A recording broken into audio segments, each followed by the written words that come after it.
retomar, né? Minha última palestra desse ano, vou terminar esse ano com ainda alguns temas polêmicos, na parte 9, né? Então vamos trabalhar um pouquinho isso. Auto-perdão.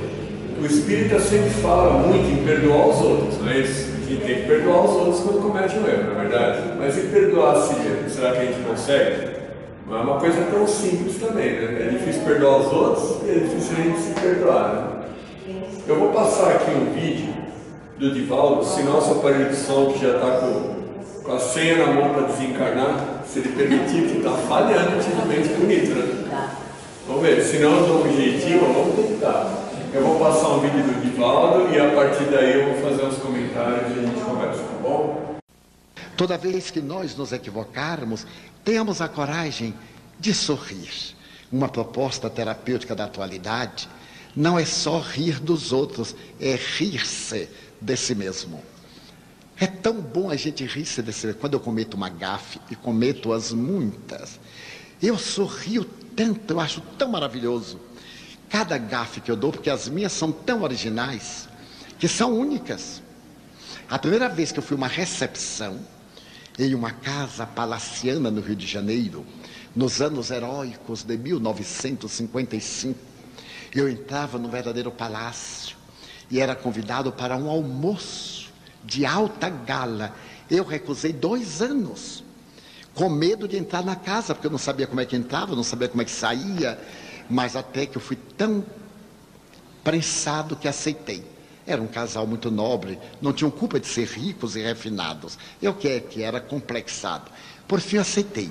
E fui ao tal almoço em Copacabana no mês de dezembro. Um calor de desencarnar desencarnados. E eu fui. E não tinha ideia do que era um apartamento duplex de super luxo. Mas como eu sei que quando nós somos convidados a um almoço numa casa rica, a gente vai para não comer, para fingir que está comendo. Eu almocei às 11 horas e ao meio-dia eu fui ao almoço. Meus amigos, quando eu cheguei, que toquei a campainha, um mordomo me abriu a porta. Quando eu vi aquele homem encasacado, maravilhoso, eu não sabia que era mordomo, eu apertei a mão dele. Primeira gafe. Ninguém aperta a mão de mordomo, né? Ele foi fazer assim, eu não sabia o que era. Eu vi que ele estranhou, porque ele era meio francês, ele me olhou surpreso.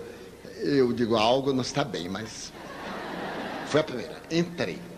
E a minha anfitriã era uma senhora que só usava roupa de grife. E eu recordo-me que estava na moda um tipo de indumentária chamado Palazzo Pijama. Era uma coisa aristocrática, italiana, a moda italiana estava entrando no mundo. E ela me recebeu com este Palazzo Pijama e me disse, olha, fulano, o marido, não está. Houve um problema na Leopoldina Railways e ele teve que ir atender. Então nós vamos almoçar a sós. Eu gelei, digo, meu Deus, mulher é tão complicado. Porque mulher, dessa coisa de etiqueta, a gente tem que respirar em compasso 2x4. Elas não comem, já estavam começando a ficar magra, felizmente. E eu fiquei com tanto medo, porque homem é mais estabanado, derruba o copo, faz qualquer coisa. Então eu fiquei impressionadíssimo. Muito bem, mas perfeitamente. Dei a impressão que aquilo para mim não era nada. Chegou a hora. O mordomo abriu uma porta de vidro que entrou pelas paredes e disse, o almoço está servido, madame. Então nós dois entramos. Ela sentou-se lá, na ponta da mesa, e eu cá, na ponta da mesa. E no meio havia um arranjo, que também foi uma gafe. Hoje eu sei, era um arranjo alto. A gente conversava, o arranjo no meio.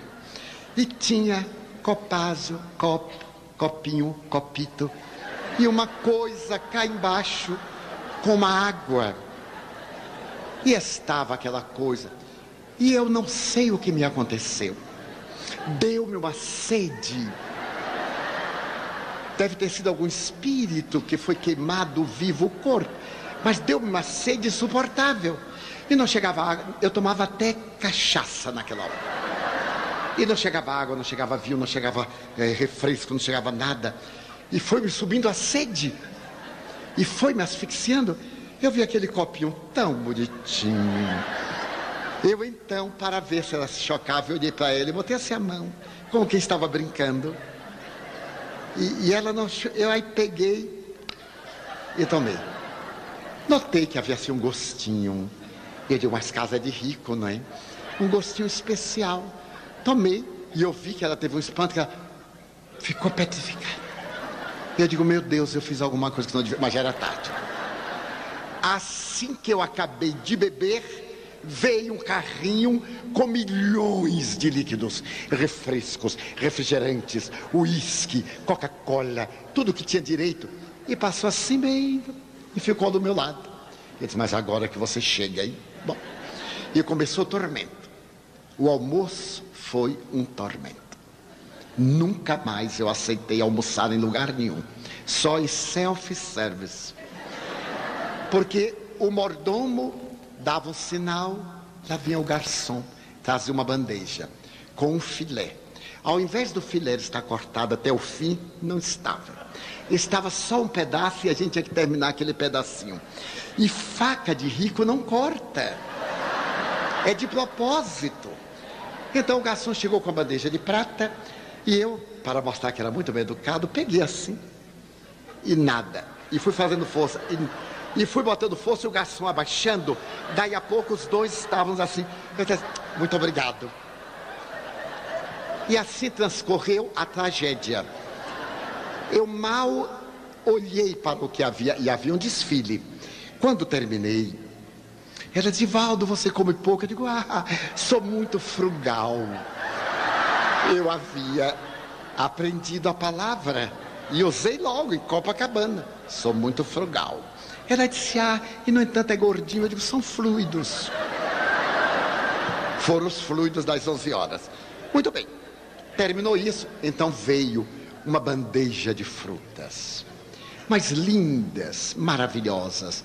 E então, ela tomou de uma uva, retirou, olhou bem para mim, mostrou a uva. E chegou naquela tacinha e lavou. Aí comeu e me olhou. Eu devia ter ficado calado. Mas médio é uma coisa atrapalhada, não fiquei. Eu disse, era para lavar a uva? Ela disse, era. Eu disse, mas que coisa, na Bahia a uva já veio lavada. E ela me respondeu, aqui também. Eu disse, para que essa relavação? Pronto, aí mudou. Ela disse, mas adorei. Então mas eu ri tanto.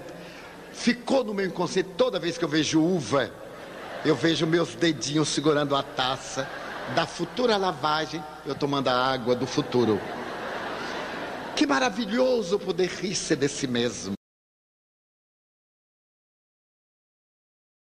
O que é que não comete gafe? Eu cometo gafe o tempo inteiro. Mês passado mesmo cometi uma gafe que eu não posso nem contar aqui, de tão horrível que foi. Que vergonha, cara, mas acontece, não é? A gente faz besteira, a gente comete gafe, né? E a gente tem que se perdoar. Por que a gente ainda comete tanto erro, né? Porque nós estamos engatinhando no processo evolutivo, né? A gente está no mundo de provas e expiações, evoluindo aos poucos, né? Então a gente ainda comete muito erro. A questão é, como é que a gente lida com os erros que a gente comete? O que o Divaldo fez? Deu risada nos erros dele, não é? E é muito bom a gente conseguir rir do que a gente faz, né? Alguém sabe quem é essa aqui, ó? Essa aqui é Joana de Ângeles. Ela que é a mentora do Divaldo, né? Olha o que ela fala lá. O auto-perdão é essencial para uma existência emocional tranquila. Todos têm o dever de perdoar-se, buscando não reincidir no mesmo compromisso negativo, desamarrando-se dos cipós contingentes do remorso. A gente sabe que o remorso talvez é a pior das dores, né? É uma coisa horrível. E olha o que ela fala aí. Ela fala, não adianta eu me perdoar, mas continuar cometendo erro. Senão, a gente aprende o quê? A gente tem que correr atrás e corrigir os erros que a gente faz e não cometer novamente, né? A gente tem que evoluir. Então, esse é o sábio conselho que a Joana de Ângeles dava para a gente a respeito disso, né? Ainda assim, né, pessoal? Através do esforço que a gente tem para conseguir corrigir os erros que a gente comete, não é? E me livrar do remorso, conseguir me amar, né? Se eu cometi um erro, eu preciso corrigir. O que eu preciso ter no coração para conseguir chegar lá e corrigir esse erro? O que a gente precisa ter? Quando a gente comete um erro, a gente precisa... Amor é uma coisa que a gente precisa ter, não é? O que mais que a gente precisa ter? Humildade. Então, essa é a palavra, né? A gente precisa ter humildade. Sem humildade, a gente não consegue corrigir os erros que a gente comete. Então, é o que Jesus espera da gente, não é? Que a gente seja humilde. O maior exemplo que ele deu para a gente foi esse, não é? Então, para a gente corrigir erros, tem que estar sempre com a humildade lá em cima, senão não rola. Olha lá o que Kardec fala no Livro dos Espíritos. Kardec não, os Espíritos, né? Reconhece-se verdadeiro espírita pela transformação moral e pelos esforços que faz para domar suas más inclinações. Então, a gente não pode ser perfeito nessa encarnação, não é? Mas a gente tem que lutar contra as nossas imperfeições e melhorar cada vez mais. É para isso que a gente está aqui, para evoluir. Então, o verdadeiro espírita é aquele que se esforça para evoluir, é aquele que se esforça para mudar, para melhorar. É isso que Jesus espera da gente também, não é? Para que a gente possa sair dessa encarnação pelo menos um pouquinho melhor do que a gente entrou, não é? E a gente está nessa luta, não é isso? Estamos aqui para isso mesmo. Mudando de assunto, pessoal, vamos pensar isso aqui, ó. O pensamento pode alterar a matéria? Pode falar. Você vai voltar ainda nessa? Não, por favor. Deixa eu falar alguma coisa. Deve. Tudo que a gente ouviu e a gente lembra das coisas que faz, é muito fácil a gente se perdoar nessas pequenas falhas, né? Mas o remorso é a pior dor do universo. A gente assiste barbáries por aí, né? Aqueles dois que jogaram a menina pela janela, que agora ela está saindo, tudo tem os filhos dela, né? Essas pessoas, elas ainda não sentiram remorso. Então, por que isso acontece? Porque querem viver egoisticamente, aquela que matou o pai e a mãe, então está saindo, está vivendo a vida. Porque Deus é tão maravilhoso que a gente sabe que uma fruta não cai da árvore antes de estar madura. Tudo tem o seu tempo. Então, às vezes a pessoa comete barbaridades e continua vivendo, né? Como se nada tivesse acontecido. Deita, dorme com a consciência tranquila, não está preocupado se fez, se não fez. Só que chega um momento que na vida de cada um, quando existe uma maturidade espiritual, de repente, por um motivo pequeno, a pessoa sente um remorso tão grande e não consegue se perdoar. Aquela culpa brutal.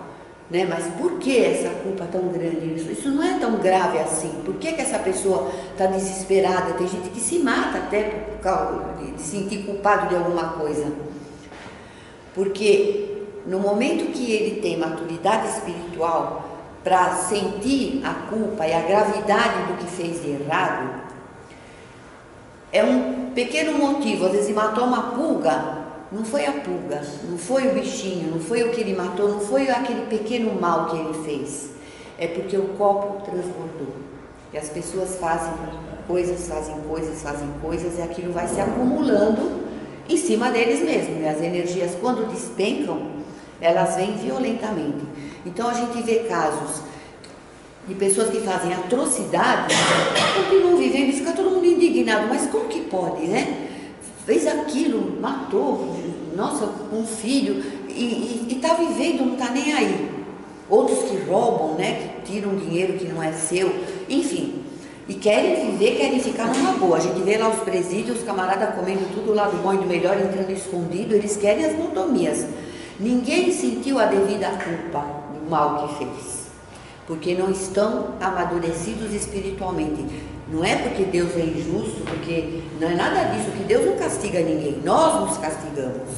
Então, às vezes, por um motivo muito pequeno, a pessoa sente um remorso tão grande que ela não consegue dormir, ela não consegue conviver com aquilo e ela não consegue se perdoar. Ela se condena de uma tal maneira que ela não consegue se dar o próprio perdão, precisa de muito tempo para que ela consiga, de sofrimento, de dor, de arrependimento, de desespero, a pessoa não se alimenta, fica mal, às vezes não tem mais alegria de viver, e aquele tempo de dor, de culpa, de sofrimento, de tortura interior, porque o maior tribunal está dentro de nós mesmos. Até que aquela pessoa não expurga todo aquele mal, porque aquela dor do remorso, quando ele é brutal, que ele vem com dose forte mesmo, porque transbordou, né? A pessoa passou dos limites de fazer coisa errada, aquela dor é tão grande que aquela pessoa, ela vai se transformar, ela vai passar por uma lavagem cerebral impressionante, e ela acaba sendo uma outra pessoa, de tanta culpa que ela sente. A gente vê essas coisas acontecerem, às vezes ouve uma coisa ou outra, muito nos presídios, né? Porque muita gente sai de lá com a Bíblia embaixo do braço, evangélico, se arrependeu do que fez, fica rezando, pedindo perdão, né? Eles devem ter tido aquele momento de transformação interior em que a culpa incomodou tanto que ele não conseguia se perdoar. Ele teve que buscar um socorro de algum jeito para ele poder continuar sobrevivendo com aquele peso na consciência, com aquela dor do arrependimento. Então, nesse momento, a pessoa se transforma. Ela nasce de novo sem morrer e passa a ser uma outra pessoa, a ver o mundo de outra maneira, a respeitar a natureza, a respeitar as crianças, a respeitar, a se pôr no lugar do outro, a ter a tal da empatia, que é uma palavra que está na moda, né? Você se pôr no lugar do outro. Pessoa que sofre uma culpa de remorso muito grande, às vezes não é aquele motivinho lá que diz, não, por que está se sentindo tão culpado? Não é, isso acontece no meio da multidão, no meio de pessoas comuns. E ninguém sabe o que aquela pessoa está passando. E ela está se transformando, porque aconteceu uma coisa pequena que ela fez de errado e que bateu um remorso que não tem explicação. Não é aquilo, é o acúmulo de coisas lá de trás, no momento que o espírito amadurece, aí aquilo vem que nem uma tempestade de uma vez só. E é aquele chacoalhão, e nós sabemos que toda dor traz evolução, que nós estamos num planeta onde ainda é preciso sofrer para crescer. Então, esses remorsos inexplicáveis, essas culpas que a gente não justifica, porque isso não era motivo, né? E não era um motivo, mas foi a gota d'água, foi o último motivo que fez com que aquele acúmulo de culpa viesse de uma vez só e aquela energia voltasse e batesse com força. Tá? Então é isso. Muito bem. Então, mudando o assunto. O pensamento pode alterar a matéria, pessoal? Quem acha que sim, levanta a mão, por favor. Só tem que encarnar no quadro levantando a mão. Quem acha que sim? Levanta a mão, levanta a mão. Legal. Quem acha que não levanta a mão, né? Legal. Então, pessoal, eu posso então com o meu pensamento alterar a matéria? Eu posso, por exemplo, com o meu pensamento emagrecer 10 quilos? Estou alterando a matéria, não estou? É bom, hein? Então eu acredito. Você acredita? Tá bom. Porque se a gente conseguir, eu estou aí, emagreci 7, mas a que custo? Deixa eu dar Tentei pensar, não funciona. Vamos lá, né? Vamos ver. Existe alguma prova científica de que o pensamento altera a matéria? Vamos ver isso. Isso aqui é do Stranger Things. Você assistiu? É legal. Alguém aqui assistiu? É bom, é bem legal. É uma série legal. Isso aí é telecinese, tá? Mexendo a matéria com o pensamento. Esse aqui todo mundo assistiu.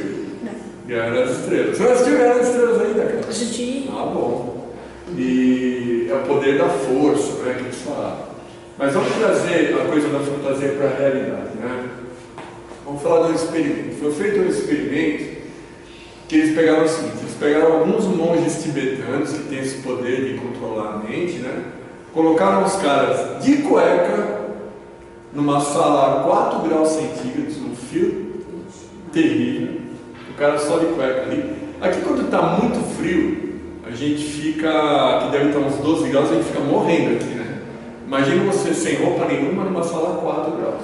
E aí pegaram toalhas molhadas com água gelada e colocaram neles. E esses caras, com o poder do pensamento, eles tinham que secar a toalha. Qualquer um de nós aqui, que eu acho que não tem nenhum monge aqui, com esse tipo de coisa, se a gente tiver a 4 graus, sem roupa e com uma toalha molhada, em pouquíssimo tempo a gente entra em hipotermia e pode até morrer. Esses caras, eles conseguiram em pouco tempo secar a toalha que saía até fumaça. Os caras pegavam a toalha e estava sequinha. Como é que o cara consegue fazer isso? Só com o poder da mente. Ele controla o corpo dele a ponto de gerar tanto calor que seca uma toalha. Né?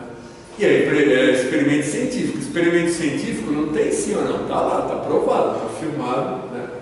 Então acontece. Então, o que a gente tem que pensar, pessoal? Que o poder da mente sim pode mexer com a matéria. Vou dar outro exemplo aqui. Ó. Alguém já ouviu falar de efeito placebo aqui? Vocês sabem o que é efeito placebo? Não entendo muito bem. Então vamos falar do efeito placebo. Placebo é o seguinte, é um experimento científico também. Então os médicos pegam ali um grupo de doentes que tem a mesma doença, tá? E eles separam esse grupo em duas metades. Para uma metade eles dão o medicamento correto. Para a outra metade eles dão o medicamento sem o medicamento, só o comprimido com farinha. Claro que os pacientes não sabem disso, né? E todos eles tomam e fazem o tratamento. Qual não é a surpresa que desse grupo que recebeu o tratamento com comprimido com farinha, muitos deles se curam. Por quê? Porque o cara acha que está tomando medicamento, mas está tomando pílula de farinha. O que curou ele? A farinha? Não, foi a cabeça dele, a mente dele que conseguiu curar o corpo dele, porque ele acreditou que aquilo estava acontecendo. É uma questão de fé. Exatamente, é uma questão de fé. Tenho fé que vou melhorar, eu melhoro, não é isso? Então, olha que interessante, os caras conseguiram provar isso cientificamente também através desse experimento que foi feito muitas vezes, tá? O cara toma, acredita, se cura. É uma coisa interessante e é científico também.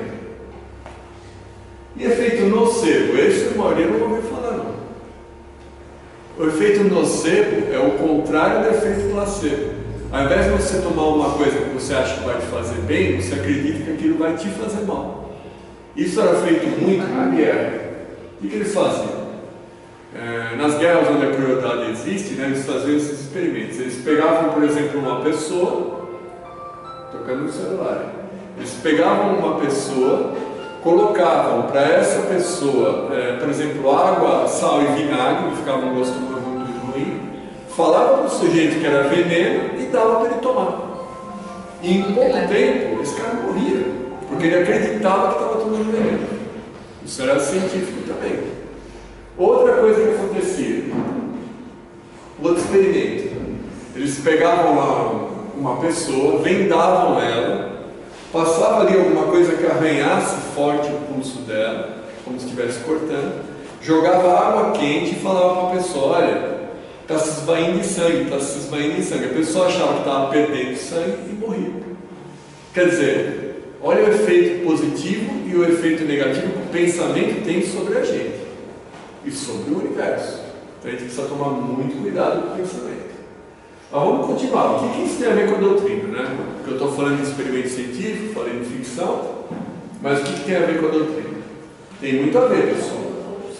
Olha lá, no livro A Gênese, da série do Kardec, né, tem um capítulo específico, que é o capítulo 14, que eles explicam a ação do pensamento e da vontade sobre os fluidos espirituais. Tem um capítulo só para isso, explicando isso, a ação do pensamento sobre os fluidos espirituais. Mas o que é um fluido espiritual, afinal de contas? Não é? Fluido espiritual é uma matéria etérea, muito leve, não é? Que existe em todo o universo, tá? E que pode ter as suas características alteradas pelo pensamento. Isso está no universo, está por aí. E tudo que a gente pensa, tudo que a gente fala, tudo que a gente age, influencia nessa matéria etérea. Então, a gente precisa tomar cuidado com o que a gente pensa. Vou dar um exemplo. Eu tenho um tio que falava, né, mãe? Que se você olhar um pasto, vaca branca anda com vaca branca, vaca malhada anda com vaca malhada. E é uma verdade, porque assim, os semelhantes se atraem, não é? Então, o que acontece? A gente acha que a gente está sozinho com os nossos pensamentos, fechado ali, e não está. Tudo que a gente está pensando está emanando para o universo aí, e está influenciando tudo. Então, nunca a gente está sozinho de verdade. Tudo que a gente pensa, as pessoas podem não ouvir, mas a ação daquilo vai ter efeito no universo, nas pessoas e tudo mais. Uma pessoa que vive, entrega ao pessimismo, não é? Que tem maus pensamentos, tem em volta de si uma atmosfera boa ou ruim? Ruim, legal. Uma atmosfera escura, densa, não é? De se aproxima o quê? Espírito bom ou espírito doentio? Espírito doentio, não é? E isso provoca nele mesmo um mal-estar psíquico, um mal-estar físico. O cara pode até ficar doente, porque o pensamento dele permitiu que ele atraísse os espíritos doentios perto dele, não é? Olha um exemplo clássico aqui. Quando a gente está irritado, quando a gente está envolvido por ódio, inveja, ciúmes, todos esses sentimentos ruins, não é? Um exemplo clássico. Alguém vem para a sua casa, você sabe que é uma pessoa que não é uma pessoa muito ok, que é uma pessoa que deseja o mal para os outros, não é? Aí o cara vai embora da sua casa e você vai olhar, uma planta secou. Isso já aconteceu na minha casa. Isso é muito comum, não é? Secar arruda, secar pimenteira, não é? Isso não é uma mentira. Eu já vi isso acontecer na minha casa.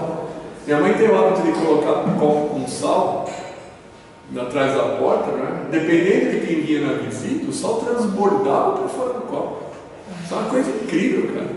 E é realidade, ela é possível, e estava lá, acontece. Então, olha só como o pensamento e a energia da pessoa influi na matéria do ambiente, não é? Através daquelas fluidos espirituais lá que estão vagando por aí. Então a gente precisa tomar cuidado. Vamos pegar outro exemplo. A nossa conduta na vida deve ser o quê? A mais elevada possível, não é? Porque dessa forma a gente vai atrair o quê? Bons espíritos ou espíritos doentes? Bons espíritos. Então, tudo que estiver ao nosso lado vai trazer o quê? Sensação de conforto, sensação de bem-estar, não é? Para nós, porque a gente vai criar uma aura nisso, vai também servir para as pessoas que se aproximam da gente. Todo mundo conhece alguém que é muito legal, e quando a gente se aproxima da pessoa, a gente se sente bem. Ou a gente abraça uma pessoa que é do bem, a gente não se sente bem. Então, isso é comum, a gente percebe isso, não é? Eu não tenho mediunidade desenvolvida nenhuma, mas essas coisas eu consigo perceber, porque não é uma coisa sobrenatural, não é? É uma coisa do dia a dia que a gente vê ali, não é? Pode reparar o seguinte: as famílias que praticam, pessoal, o evangelho no lar em casa, uma vez por semana, bonitinho, não é? Tem um ambiente em casa, um ambiente familiar muito mais protegido. Um ambiente onde coisas ruins tendem a não acontecer, as brigas diminuem entre os membros da família. Por quê? Porque você está atraindo para a sua casa espíritos bons, espíritos protetores que estão ali limpando o ambiente para você poder conviver bem aquela semana, não é? Um outro exemplo clássico, aqui no centro. Alguém aqui alguma vez sentiu uma energia negativa? Uma coisa ruim? Não, o ambiente aqui é preparado e é do bem para a gente se sentir bem. E a gente se sente bem aqui, não é? Isso é natural, porque é assim que as coisas funcionam, não é?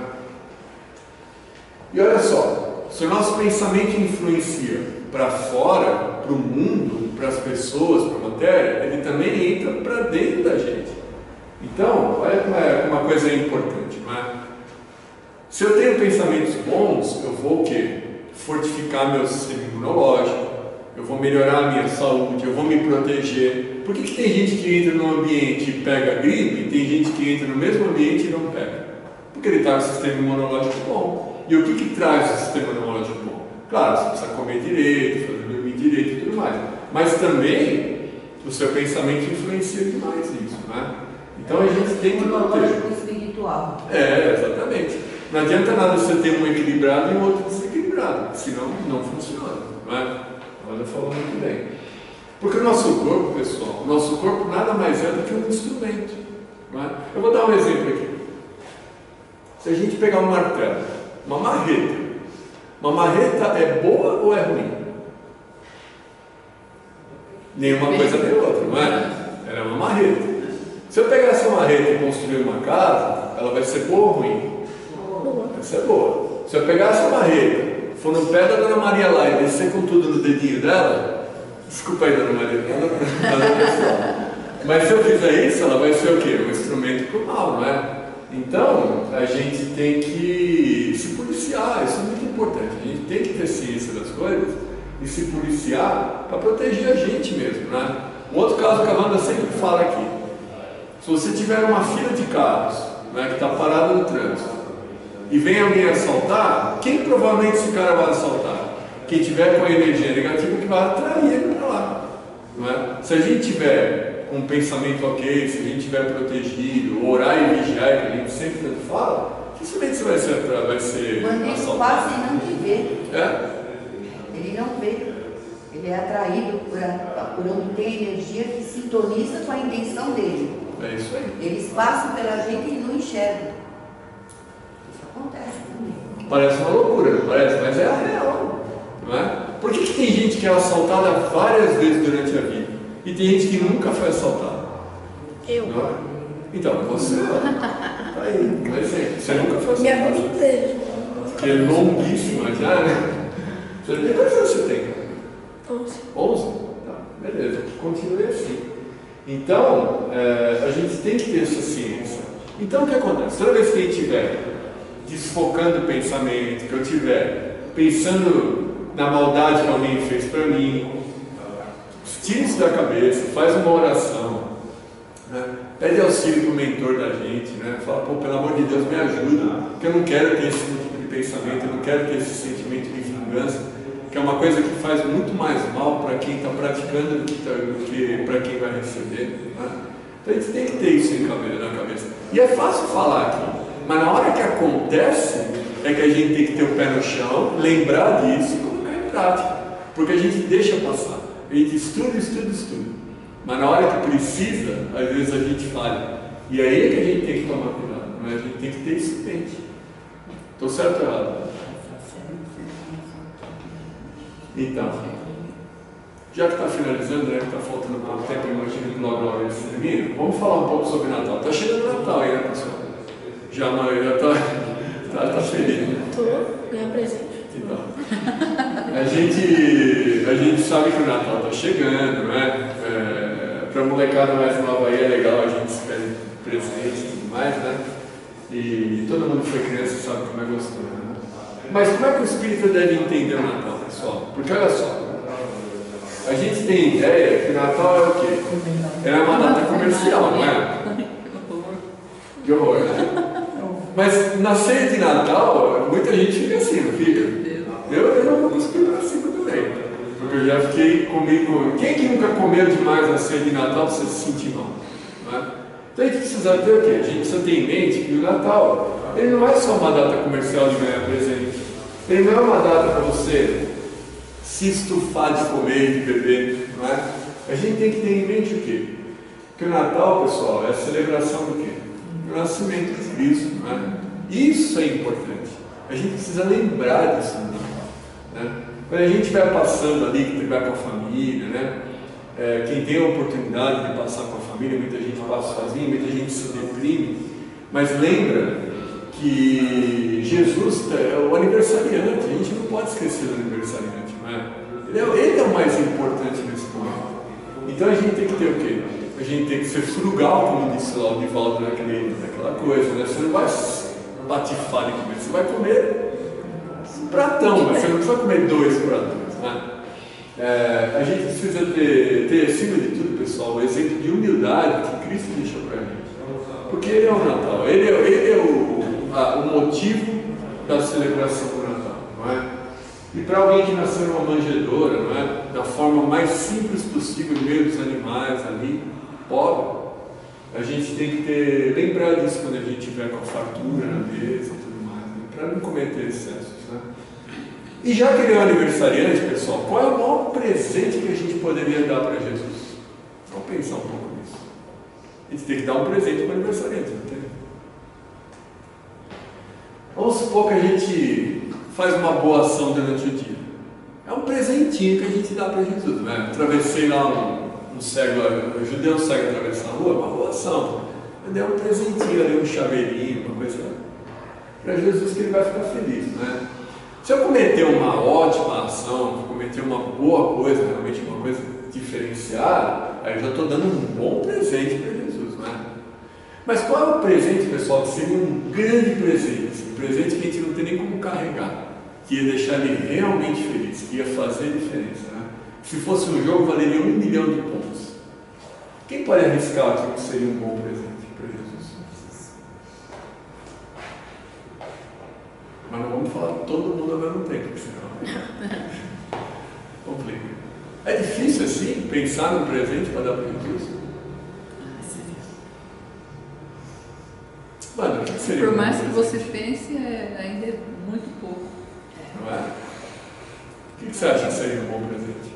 A verdade é que o tempo de Natal, ele nos comove muito, né? E todos se preocupam no próximo, em fazer alguma coisa, nossa família de Natal, enfim, caridade, né? E eu acho que a gente pode sentar numa mesa de Natal quando a gente, ao longo do ano, conseguiu dar um pouquinho de si, né? Ter a consciência tranquila que fez o que podia para quem precisava, né? E o que não podia não fez, e tudo bem. Então, é a caridade. A caridade é o maior presente que a gente pode dar. A minha mãe sempre, no dia de Natal, falava, eu chorava, agora ela não chorou. Me comovia à toa, né? Então, eu sempre criei 4 filhos, tinha muita correria na minha vida, mas eu nunca sentei numa mesa de Natal sem antes ter me preocupado com aquilo que a gente está fazendo aqui, as sacolinhas, enfim, pensar no próximo, para você sentar e ter direito de usufruir daquela ceia, porque muita gente não tem nada disso, né? Então, se fazer por merecer, da melhor maneira possível, cada um à sua forma. Nós temos períodos de vida que a gente pode se dedicar ao próximo, que não é o de dentro da nossa casa, e tem períodos da nossa vida que o que está dentro da nossa casa nos absorve tanto que a gente só se ocupa com os de dentro e não dá para ajudar muito os de fora. Mas o importante é que o próximo é o próximo, pode estar perto, pode estar mais longe, mas é aquele que nós vamos doar alguma coisa de nós em benefício deles. Então, quando a gente faz isso, a gente pode sentar numa mesa de Natal de consciência tranquila e fazer por merecer aquele momento. Esse é um bom exemplo, não é? Você falou de caridade, vou contar uma coisa aqui. Quando eu tinha idade de Lucas, aí talvez um pouquinho menos, 11 que você falou que você tem, né? A minha avó, por parte da minha mãe, era uma pessoa muito boa, né? E ela morava numa casa que era bem grande, tinha um corredor bem grande até que você chegava numa casa de fundos, você andava bastante até chegar lá. E eu lembro quando eu tinha a idade dele, muitas vezes vinha uma senhora lá, que ela vinha buscar, como a gente faz hoje, material reciclado, né? Então ela vinha lá pegar papelão, essas coisas. E ela vinha com o filho, os 2 filhos pequenos, alguma coisa assim. E quantas vezes eu não chegava lá, e minha avó, sempre que essa senhora vinha, ela mandava ela entrar, e minha avó, eu nunca me esqueço, minha avó pegava um copo assim, transbordando de leite. O leite, ela ia andando, o leite ia caindo para fora, assim. E ela dava leite, dava pão e tudo mais. É um pequeno gesto, não é? Mas você trouxe a pessoa para dentro da sua casa, não é? Você deu ali dignidade, você conversou com a pessoa, isso sempre ficou marcado para mim, não é? Eu achei assim, um exemplo muito básico, mas muito bonito de caridade que minha avó tinha. E a gente sabe que o maior exemplo, o maior aprendizado que a gente tem não é com o estudo, é com o exemplo. O estudo ajuda muito, mas o exemplo é que conta. E isso é uma coisa bem legal que eu via, né? Mas ainda pensando sobre isso, pessoal, a gente ainda está pensando no presente que a gente podia dar para Jesus, né? Qual outro presente que eu poderia dar para Jesus, além da caridade, que é maravilhoso, né? Esse é um bom presente, esse é um presente caro, né? Mas vamos falar de um presente que vale muito mesmo. Ninguém vai arriscar, né? Porque eu vi que está todo mundo com vergonha. E é difícil mesmo a gente pensar. Tem muitas formas. Tem muitas formas. Você conseguir se libertar de um defeito, de um vício que você tem, Isso e é uma dificuldade, também é um presente, né? Porque é uma de evolução. forma íntima, né? Mudar a visão das coisas, procurar entender o outro. Tem muitas formas de presentear Jesus. Tudo aquilo que é do bem é presente para ele. Então, eu vou falar um exemplo aqui que eu acho um exemplo muito bom. De um bom presente que a gente, de um excelente presente que a gente pode dar para ele. Né? Um presente inesquecível, né? Um bom presente, um presente muito grande, que exige muito da gente para construir esse presente, é, por exemplo, buscar, agora que nós estamos no Natal, com o coração amolece, né? A gente fica mais emotivo, a gente fica mais caridoso, é buscar a reconciliação com alguém que a gente está em desavença. Isso é um presente enorme, gigante, não é? Quanta gente tem um parente que não fala há muito tempo, quanta gente tem um amigo que você está brigado e não fala há muito tempo, não é? Esse é um presente gigante. Por quê? Porque a gente precisa exercer, para oferecer esse presente, o maior exemplo que ele deu, que é a humildade, não é? A gente tem que, entre aspas, gigantes, se rebaixar, não é? A gente não pensa, pô, vou me rebaixar para procurar a pessoa que ninguém. A gente não está se rebaixando. Quando a gente faz uma atitude dessa, a gente está se elevando. A gente está mostrando que a gente é muito melhor. Não é? Jesus não falava, os humildes serão exaltados, não é isso? É alguma coisa, eu não lembro exatamente o que é isso, mas os humildes é que serão exaltados, não é?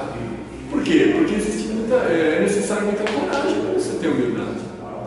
Para você chegar para uma pessoa que, às vezes por uma bobeira, a gente deixa de falar com uma pessoa por anos, e é uma oportunidade de a gente chegar lá e falar, olha, lembra aquilo lá, vamos retomar, vamos fazer uma coisa boa. É uma possibilidade. Eu não sei aqui se alguém tem esse tipo de problema, na família ou com amigos, né? Nem vem ao caso falar, mas é só para a gente refletir. Mas aí no caso, às vezes, tem situações que não tem jeito, né? Tem momento porque depende de duas partes, né? Orar pelos inimigos. Sim, também. Quando eu falo que a gente tem que... oração e desejar para ele tudo aquilo que você quer para você mesmo, manda em energia para aquela pessoa que não quer viver, que não, porque assim, não quer ver tua cara, que não vai fazer o quê? Tem coisas que não dá para se impor, né? Mas orar por eles a gente pode, com certeza. Esse é o mínimo que a gente pode fazer. Porque é aquele negócio, a gente pode até buscar, não é? A reconciliação com alguém. E essa pessoa não querer. Principalmente se a pessoa não querer, isso que eu tô a pessoa... A oração é o mais certo, porque tem gente que se fecha. A pessoa pode até te tratar mal de novo. Com certeza. Não é? Eu não tive esse problema na minha vida, porque eu sempre falo. Graças eu a Deus, não quero ter de amizade com ninguém, porque depois você vai ter que conversar de novo, é a coisa mais chata que tem. Então, se por um acaso a pessoa te mandar embora, se a pessoa te tratar mal, você fez a sua parte, entendeu? A sua parte foi feita, o presente para Jesus você entregou. Agora, a pessoa é a pessoa, entendeu? E aí, se não der certo, cai no que a Vanna falou, a gente pode sempre ter uma oração, a gente sempre pode ter um bom pensamento para essa pessoa, não é? A gente sempre pode desejar o bem. A gente não acabou de estudar aqui que a energia do pensamento altera a matéria, não é? Se a gente pensa no bem para a pessoa, a gente já está criando um vínculo positivo com a pessoa.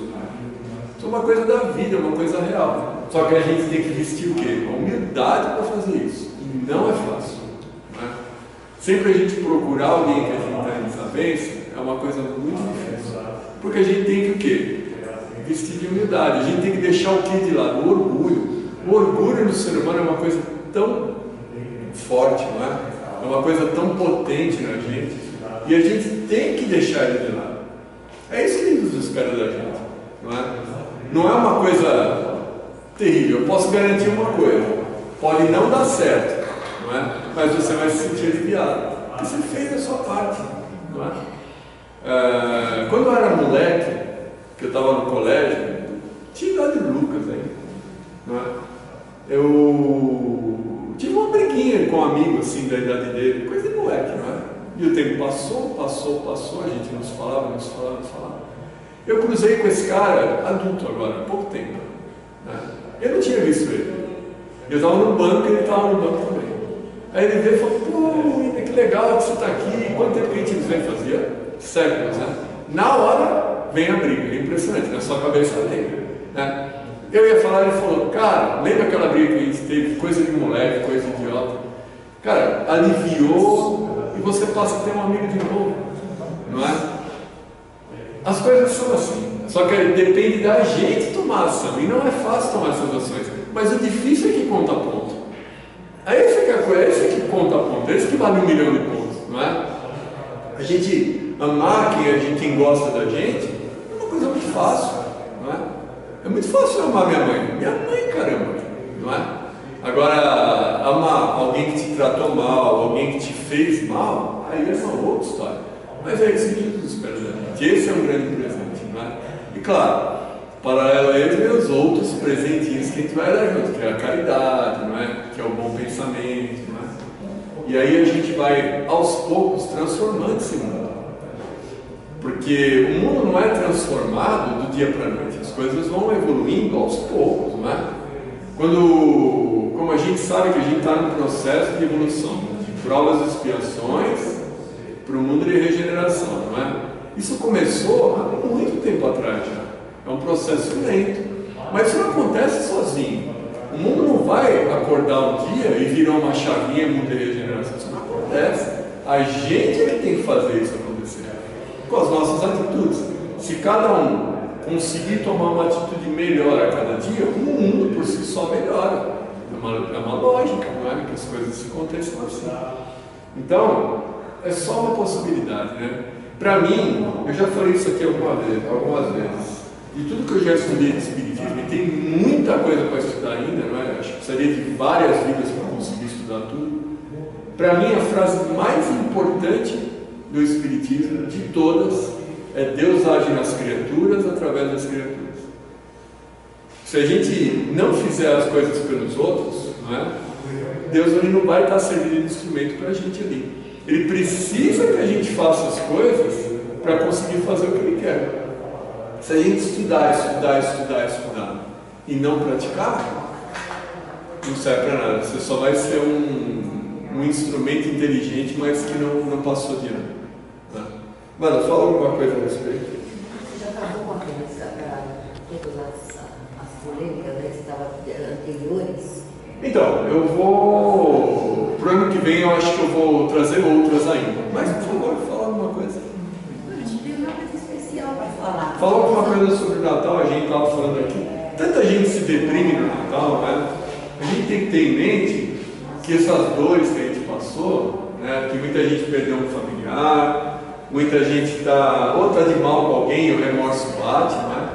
E o remorso é a pior das dores, mas... E a gente no fundo sabe que é certo que a gente tem que fazer. Mas se a gente nesse momento ficar deprimido, a gente tem que ter em mente, sempre pensar em Jesus, que é o aniversariante, que Ele faz a diferença, não é? E Ele precisa que a gente... Você não vai para uma festa triste, você vai para uma festa pelo menos equilibrada. Então a gente precisa puxar isso para a gente. O espírito de Natal, querendo ou não, nesse período, a gente é tocado por isso, né? Porque como tem a questão do comércio, né? Do interesse do comércio de movimentar dinheiro e tudo mais, a mídia põe assim o Natal com imagens maravilhosas, mas são muito poucos aqueles que têm aquele sentido do Natal na sua realidade, né? Cada um está preocupado com o que vai dar de presente, para quem que pode comprar, como é que vai gastar. A preocupação nossa é que nós somos matéria, né? A gente está aqui na Terra, num corpo material, ligados com a vida material. Mas a gente não pode esquecer que tudo isso tem alguma pequena importância, mas não é a prioridade. Que a prioridade realmente é a nossa reforma íntima, é a gente procurar ter o Cristo como modelo, não só nessa época, mas ao longo de todo o ano, todos os dias da nossa vida, né? E como o Walter falou, o Américo, semana passada. Ele chama Walter? Não, eu troco o nome dele, eu acho que ele tem cara de Walter. A outra vez que ele veio, eu cheguei, oi Walter, tudo bem? Depois que caiu a minha ficha, não sei por que eu acho que ele chama Walter. É Américo, imagina, não tem nada a ver. O que ele colocou sobre Jesus, quem estava aqui no dia do Américo? Vocês estavam, né? Foi maravilhoso, né? Ele foi do Big Boom né? Até o óculos com câmara, que é uma coisa super atual, né? Então, o que o Cristo devia representar para nós está muito longe da nossa força, da nossa capacidade de sentir o que realmente é o Cristo. Qual é a missão dele, né? Que veio aqui cuidando do planeta já desde antes ele começar, né? Para trazer vida para cá, e os engenheiros, os arquitetos do espaço, toda a sua equipe trabalhando para que o nosso planeta tivesse água, tivesse vida e evoluísse. Nós estamos aí, ele chegou no momento que foi possível trazer a mensagem, veio em corpo, né, e espírito, trazer para nós o exemplo, o modelo. Isso já se passaram 2000 anos e nós estamos ainda muito longe de compreender a grandiosidade que é o Cristo. Imagine só então Deus, né?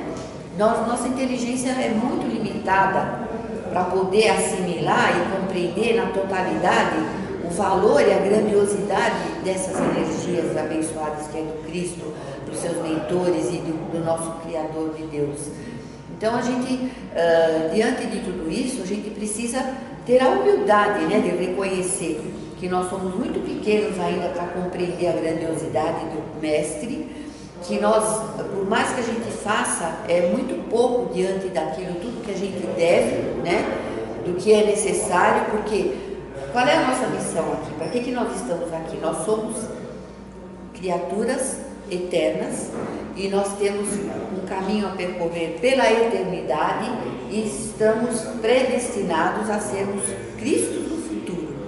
Então, tem lugar e espaço para tudo. Quer dizer, se a gente pensar dessa maneira, nós percebemos quão longe nós estamos, né, do Cristo. Então, ter-o como modelo, ter-o como exemplo, nos momentos difíceis, que foi tão bem colocado aí pelo Walter, né, Walter? De novo, desculpa, você já me entendeu, tá? Mas enquanto que o apelido dele é Walter, não tem jeito. O pior é quando eu falo para ele, né? Fica muito chato. Então, a gente pensar que é tanto que nós não conseguimos assimilar a sua grandiosidade ao todo, quando nós estivermos com sofrimento, com problema, com dor, com necessidade, ou comovidos com a miséria do próximo, com as tragédias coletivas que a gente está vendo sempre, direto, né? Agora a mídia traz tudo para nós. Vamos mentalizar esse mestre, amparando a todos, amparando a nós no seu manto sagrado. Quantos momentos da nossa vida nós estamos assim, que nem um grãozinho de areia, encolhidinhos, com sofrimento, com tristeza, com dor, com a melancolia, com aquela saudade da vida espiritual, sentindo que a nossa vida já não tem mais graça, que já não tem mais razão de ser. Vamos pensar nesse Cristo e vamos mentalizar que Ele esteja nos envolvendo no seu manto abençoado, que Ele esteja nos protegendo como um Pai superior, que nós possamos nos sentir abraçados e amparados por esse Mestre Jesus e respirar profundamente para sentir o quanto Ele pode nos oferecer, e qualquer iniciativa que a gente for tomar, ou qualquer problema que nós tivermos que resolver, vamos pensar nesse Cristo, vamos nos entregar ao seu manto sagrado, vamos buscar nele, aquele Pai acolhedor, pedir inspiração, pedir força, pedir fé, pedir coragem, porque Ele vai nos ajudar. É isso que eu queria falar. O maior exemplo que eu tenho nessa encarnação aqui, em termos de ser humano, né, é o Chico. Eu sempre procuro me espelhar no Chico e qualquer dúvida de atitude eu penso que o Chico faria, né? Eu sempre faço isso. E o Chico na noite de Natal, vocês sabem o que ele fazia? Todas as noites de Natal, ele saía da casa dele, ia para a região mais pobre lá de Minas, e ele ia de casa em casa da favela, entrava, sentava, tomava um café, conversava, dava um dinheirinho que ele ganhava, ele dava para a família, aí ia outra, ia outra, ia outra, e ele fazia isso até amanhecer. Então ele fazia isso toda noite de Natal, e todo dia das mães ele ia nos presentes. Então a gente tem o que fazer, né? É só a gente ter a humildade que o Chico tinha no sol, né? Obrigado, meu pessoal. Uma boa noite.